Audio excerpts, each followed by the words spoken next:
हामी चाहिँ लामो उकालोबाट एकदम तिर्खा लागेको थियो, पानी भेट्यो ठ्याक्कै लाएर। अब पानी खान्छौँ हामी यहाँ।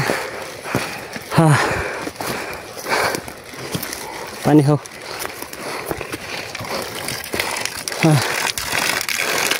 गाउँघरतिरको लोकल धारो।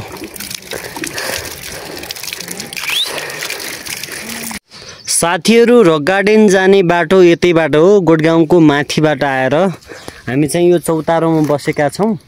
अनि माथि रहेछ रक गार्डन। लगभग आधा घन्टा पछाडि हामी चाहिँ रक गार्डन पुग्छौँ। अनि म र भान्जा छौँ। अनि त्यहाँ माथि गएर चाहिँ हामीले फोटो भिडियो खिच्छौँ। अनि यहाँ चाहिँ चौतारी दामी रहेछ बस्नको लागि बनाएको, रुखहरू यहाँ माथि। अनि यता चाहिँ चौतारीहरू छन् हैन, बस्नको लागि एकदम शान्त वातावरण छ हैन। गाउँतिरको एउटा रमाइलो पल भनेको यही नै हो हैन। चौतारीहरू हुन्छन्, शान्त वातावरण, सिरिरी हावा चलिरहेछ, एकदमै स्वर्गको फिल आइरहेछ हैन। त्यही नै हो साथीहरू, गाउँतिर एकदमै रमाइलो छ। अबको आधा महिना मात्रै बसाइ छ गाउँतिर, अनि त्यहाँबाट फेरि तल सुर्खेत जानुपर्ने हुन्छ। त्यही नै हो साथीहरू। अब हामी माथि रक गार्डन पुगेर त्यहाँको अवस्था के छ तपाईहरुलाई देखाउँछु है। यहाँ चाहिँ साथीहरू नमस्तेको टावर दिँदो रहेछ। यहाँबाट चाहिँ तल गोठगाउँका मान्छेहरू माथि यहाँ डाँडामा आएर टक्क आफन्तहरूलाई, नजिकको मान्छेलाई फोन कन्ट्याक्ट गर्ने रहेछन्। अनि हामी चाहिँ अब रक गार्डन अब 10-15 मिनट पछाडि पुग्छौँ होला।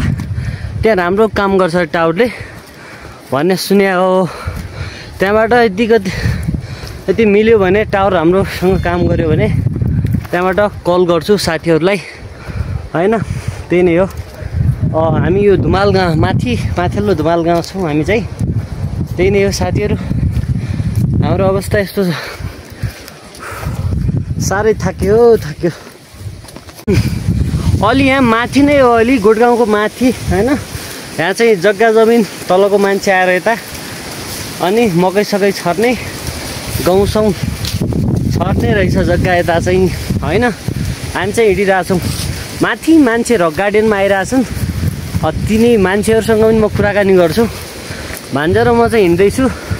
अबको कति लाग्ला भान्जा यहाँबाट जान? अब लाग्ला 15-20 मिनट। 15-20 मिनटमा माथि डाँडामा जान्छौँ हैन। यहाँबाट लगभग बारेकोटको ओभरअल ठाउँहरू देखिँदैछ हैन। त्यही नै हो, माथिबाट सबै गाउँहरू देखिन्छ होला। म त्यहाँबाट देखाउँछु है साथीहरू।